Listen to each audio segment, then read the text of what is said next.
Hey, this is Zulem Urbina, and tune into the relay for the latest news in boxing all around the world. Thank you for supporting myself and other female boxers. We truly appreciate it. Welcome to the motherfucking relay. We're covering today's top boxing news. Ow! Okay, and now it's time for our weekend recap. We're going to start with the professional debut of Olympic gold medalist from the United Kingdom, Lauren Price, who took on Valgadur Gudstensdottir of Iceland. Initially, Lauren's debut was being billed as a middleweight contester. Must have been some confusion. That's how it showed up on BoxTrack until Valgadur was officially announced as her opponent. Then her debut was billed as a welterweight contest, which is more or less where I thought she'd end up anyway. Just so happens she debuted there. Better still, this is a very special fighter. You could see that right away. The speed in those hands, it jumps out at you, jumps out at the screen. You can't teach that. That kind of speed, those rapid-fire shots from Lauren Price. That's one of those things you're just born with. Lauren Price has the look of a natural athlete. No wonder she transitioned from footballing to kickboxing and kickboxing to boxing. Real athleticism there and God-given ability, God-given gifts, as some things come down to repetition and application. Some things, like fundamentals, they do come down to the nuts and bolts of boxing, but other things are just plain old physical attributes and or physical gifts, like Lauren's hand speed, which I reiterate, it jumps out at you, jumps out at the screen. Speed's like power. You either have it or you don't. It's one of those things to where you can sharpen it, you can enhance it, but you can't teach it. You either have it or you don't. Lauren has it. She has serious hand speed. Great coordination, rapid-fire flurries, consistently finding a home for the backhand of Lauren Price, Lauren the southpaw. Her backhand's the left hand. She pitched a shutout against Valgadur Gudstensdottir. God bless her, the woman didn't win a round. And I didn't expect her to, not against someone that comes from such a decorated amateur background, someone like a Lauren Price. I'm surprised that Valgadur finished the fight on her feet. Better still, Lauren Price has to make her bones as a professional now. She has to settle into a more professional style of boxing as opposed to a more activity-based amateur style, which is what she's used to and what she's transitioning off of. She's a ways out from fighting for an alphabet title. So even though all the alphabet titles at welterweight currently on the Matchroom and DAZN side of things, we're a ways out from things becoming political. We don't got to worry about that right now. Lauren's got the kind of amateur background, the whiz. You can move her fast if you want to, move her fast up those ranks, but you don't necessarily have to, not in this situation. Right now, it's all about getting rounds in the bank, transitioning from an amateur style to a pro style, and garnering experience. It was a solid professional debut where Lauren pitched a shutout. And I look forward to more from the Olympic amateur standout gold medalist, Lauren Price, in the professional ranks. Congratulations to her for advancing to a professional record of 1-0. By way of a points decision in what was a six-rounder. Could really see that amateur pedigree from Lauren shining through. We then come to Richard Riakporhe's second-round knockout of Fabio Turchi. In the cruiserweight division, this was billed as an IBF eliminator. Though not a final eliminator, as the IBF already has a mandatory challenger in play, and reigning IBF cruiserweight champion Maris Briedis is set to face him in the very near future in the land down under. He's going to be fighting unbeaten southpaw Jay Opataya. In the near future. And for Richard Riakporhe, this fight with Fabio Turchi is a step in that direction. A step in the direction of the red belt, the IBF title. Because the fight only lasted 2 rounds, it didn't leave you with much to reflect upon. Confirmation of what you already know. Affirmation, really, that Richard Riakporhe, he's a guy who can punch. He's got a lot of size for a cruiserweight, and he seems to have a lot of power. The two-punch combination that ended up finishing Fabio Turchi, Richard Riakporhe, he let go of a right hand and then subsequently followed up with a left to the body. Fabio didn't see it coming, couldn't brace himself for the shot, and it folded him up like a beach chair. There's a lot of talk about Richard Riakporhe's age, that he's 32 years old. But I don't think he needs to be put on some accelerated schedule or even rushed into a world title shot, a world title opportunity. There was some talk of world title contention, guys like Lawrence Okolie, Maris Briedis, Arsen Goulamarian. You could go that route if you want to go that route, but you really don't have to, because this isn't a welterweight we're talking about. This isn't a welterweight or a middleweight to where, 32 years old might seem old for an unbeaten fighter, and unbeaten up and up-and-comer. Yeah, maybe 32 years old might seem old to a lightweight or a super lightweight or a welterweight. But this is a 6'5" cruiserweight we're talking about. We're talking about a guy who in all likelihood will finish his career as a heavyweight. And when you're talking about the big men, because that's what he is, he's a big guy. It's different up there because the big men aren't as reliant on speed. Not as reliant as the smaller men, the smaller fighters down there at the lower weights, lightweight, super lightweight, welterweight. You know what I mean? The big men... Guys at cruiserweight and heavyweight aren't all that fucking fast to begin with. Very few guys up there have noticeable hand speed or foot speed and explosivity to begin with at cruiserweight, at heavyweight, so... You hear people talking about Richard's age, that he's 32, but he's an unbeaten up-and-comer, as if he's a welterweight. Addressing the potential degradation of speed and reflexes, and I reiterate, this is a big guy we're talking about, a big guy who in all likelihood will cap off his career as a heavyweight. And at or around those weights, men that size, they really aren't as reliant on speed because most of them aren't that fast to begin with. No, at those weights, power is actually more important. And Richard Riakporhe seems to have that power. Power, as they say, that's the last thing to go. So when I see that Richard's 32, I tell myself, This guy just fought for all of 2 rounds. get him another fight. No, it doesn't have to be a world title shot, a world title opportunity. You can save that for next year. You spend this year getting this guy more rounds in the bank. He's fought 2 times this year. 2 times so far. And he dispatched Fabio Turchi quite easily. So I say, get Richard another fight. Get him 2 more if you can. He doesn't need a belt right now. He needs another fight. Highlight reel knockouts like the one he just scored over Fabio Turchi are sure to put the asses in the seats. You get this guy another fight so he can continue to amass a following, continue to develop his marquee value whilst still developing as a boxer. Because he needs to. Not everybody's going to crumble so easily. Sharpen what he has because you actually do have time to do it. If this were a 32-year-old 15-0 welterweight, I could see having to move him on an accelerated schedule. But it's not. This is a 6'5" cruiserweight we're talking about. The IBF title's all tied up right now anyway between Maris Breedis and J.O. Pataya. Lawrence Okolie, the reigning WBO cruiserweight champions over there on the Rival platform, fighting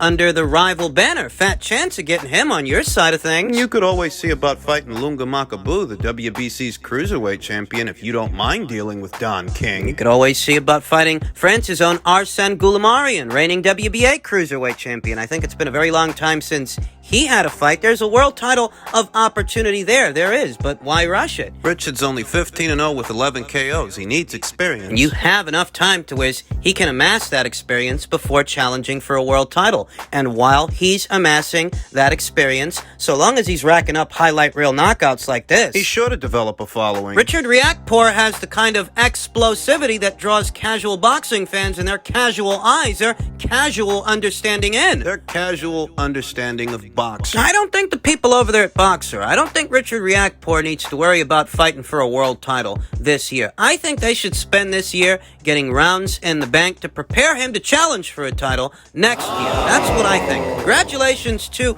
Richard Riakporhe for this highlight reel knockout.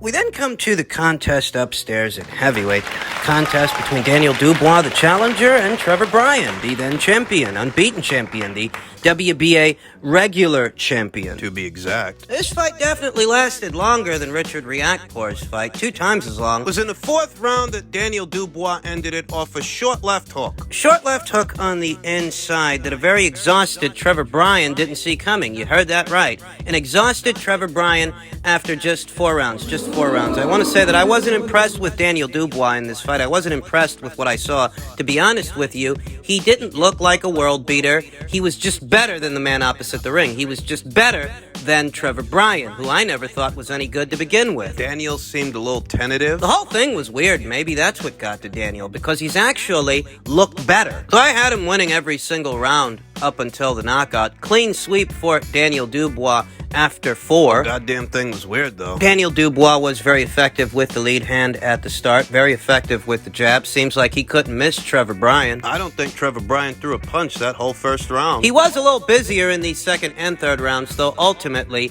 ineffective. Trevor Bryan, he talked a good one leading up to this fight. As many American fighters these days often do, focusing on the wrong thing. You're gonna talk yourself to the hospital. Trevor Bryan was floored hard, landing face first after that short left hook mid-range to inside connected, and as stated, he didn't see it coming. Well, I'd be lying to you if I told you that I was impressed with what I saw from Daniel. I wasn't. Maybe it was the decorum, the makeshift ring, that entire... You took one look at this thing and you wondered, why the hell did Don King fight so hard to host this fight? Didn't look like he could afford to put it on. He should have just let Frank do the goddamn thing. Send Trevor over to the UK. He's gonna get knocked out anyway. United States or United Kingdom. This guy hits the deck. Shannon Briggs was there screaming in the background during the national anthem. Not the American one, the one for the United Kingdom. Better still, the whole thing was weird. The whole thing was bizarre. Daniel didn't look great out there. Just looked better than Trevor. That's not saying much because Trevor, as we all know, he ain't no world beater. He was an anomaly in today's heavyweight landscape, heavyweight division. He stayed an unbeaten fighter for a long time because he wasn't fighting the who's who guys in the heavyweight division. Likely because Don King, well, he couldn't afford them. He couldn't afford to get fights like that with fighters like that for his dog in the race. And all's well that ends well with this very long and drug-out fiasco between Don King and Old Fish Eyes Frank Warren. Now Daniel Dubois is this division's WBA regular champion, meaning he's in a pole position to challenge the winner of Joshua versus Usyk at some point whenever the WBA decides to order a fight between Daniel and the winner of that fight. Post-fight, he called out Dillian Whyte. He said he'd like a fight with that guy. I don't see it happening, not next, if ever. I just don't get the sense that what Dillian Whyte wants to do at this point is cross over to the BT Sport Frank Warren side of things. I'd sooner expect Dillian to go over to Sky, the way Joseph Parker did. And we'll talk about that, believe you me. You know, Joseph Parker just signed a deal to Sky Sports. He's going to be fighting under the Boxer banner now. And I would sooner expect Dillian Whyte to end up over there if he wanted to change his surroundings and wanted to change his decorum. I'd sooner expect him to end up at Sky under the Boxer banner than over there at Queensbury and BT. What the future holds for Daniel Dubois, so long as he's with Frank Warren, I don't know. Whatever it's worth, Daniel Dubois is now the WBA regular champion. Congratulations. We then come to the top rank card where we saw Cristina Cruz take on Berlanga for the second time, and it was as I predicted, as I expected. I will admit that Berlanga... She improved from their last fight last year. And if I'm being honest, Berlanga isn't a bad boxer. It's just Cristina Cruz is a bit better. That's the story. In what was a 4-rounder, you saw a very sharp, very aggressive Cristina Cruz getting on the good foot, bouncing in and out of range, landing big right hands. That extended amateur career was shining through last night in Madison Square Garden's Hulu Theater. Cristina was just a little quicker, just a little sharper, just a little better than Berlanga at every turn, though Gueng was able to make it a fight. Make Cristina Cruz work for it. Jumping in and out of range. There was a clash of heads. I believe that was in the third round. I think that's because of how Cristina Cruz was jumping in and out of striking distance. I don't think it was intentional. With this 4-rounder, this second decision win over Berlanga, Cristina Cruz advances to a professional record of 2 wins, no losses, and no draws. And, you know, we're 6 months into the year of 2022. Cristina needs to be busier. She needs more professional experience. She needs another fight. Peter Kahn, her manager, he's got to get her 1, 2, maybe 3 this year. Still plenty of time. Get her on the kind of schedule that the people at Matchroom have Sky Nicholson on, who's already fought 4 times. She's already fought 4 times this year. Congratulations to her, and now we move on to the main course. Edgar Berlanga's latest lackluster showing against Romer Angulo. In my heart of hearts, I don't know if Edgar really deserved that decision, but he got it. Even though to the eye, Romer Angulo was the busier fighter in the fight, bringing the fight to Edgar Berlanga, who at many points in this thing looked gun-shy, tentative, unsure of himself, not busy enough with the lead hand for me, not busy enough with the jab hand. Passing up several countering opportunities to stay on the perimeter of the ring. Circling away from his opponent. I will say in this fight, compared to his last one, he looked better, though better is relative. So that's relatively speaking. He did look somewhat better last night against Romer Angulo than he did in his last 2 fights with Marcellus Coceres and Steve Rolls, though maybe it's because Romer Angulo, unlike those aforementioned fighters, he was actually bringing the fight to Edgar Berlanga, whereas Marcellus Coceres and Steve Rolls... It was circling away from Edgar Berlanga. It was up to Edgar to bring the fight to them. Didn't see Andre Rosier in Edgar Berlanga's corner, or Kei Kuroma for that matter. It seems Edgar has changed trainers. And you know how that goes. He's not going to become a completely different fighter overnight. It could be a while before that change starts to show up. You know what I see in Edgar Berlanga? I see a fighter who is unsure of himself. I see a fighter who almost seems like he doesn't want to be there. A fighter who doesn't have an internal rhythm for what he means to do. He doesn't have the boxing brain to be a cerebral fighter. He doesn't have the boxing brain or the pedigree to play the proverbial pure boxer. He's a puncher, but he's a puncher who's unsure of himself. He's a puncher who's having an identity crisis, and in this fight we saw a little more than generic offense from Edgar Berlanga, who's not throwing with the same bad intentions he used to as he rose to popularity off those early knockouts. He's not throwing with conviction. And commitment due to what looks to be fear of being countered, fear of being floored, the way he was floored by Marcellus Coceres. He doesn't have the gas tank to be a more prolific puncher. He doesn't throw very many punches at a time. He's not a combination puncher, and his punch resistance overall seems questionable. Whenever he is hit, he looks like he's panicking. Over a year ago, I warned that all those early knockouts... What was it, 16 knockouts in his first 16 fights? Over a year ago,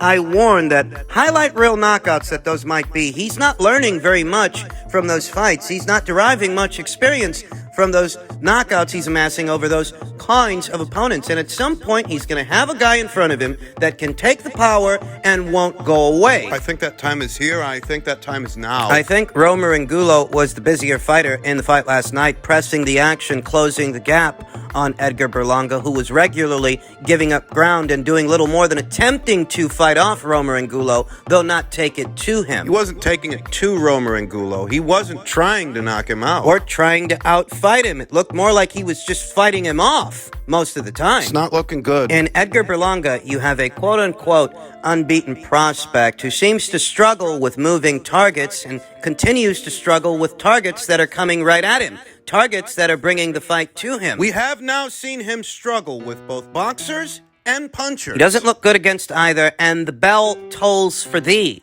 The bell tolls for Edgar Berlanga, who more and more is seeming like a fighter who's on borrowed time. Post-fight, they asked Tim Bradley, where does Edgar Berlanga go from here? To which Tim responded, nowhere.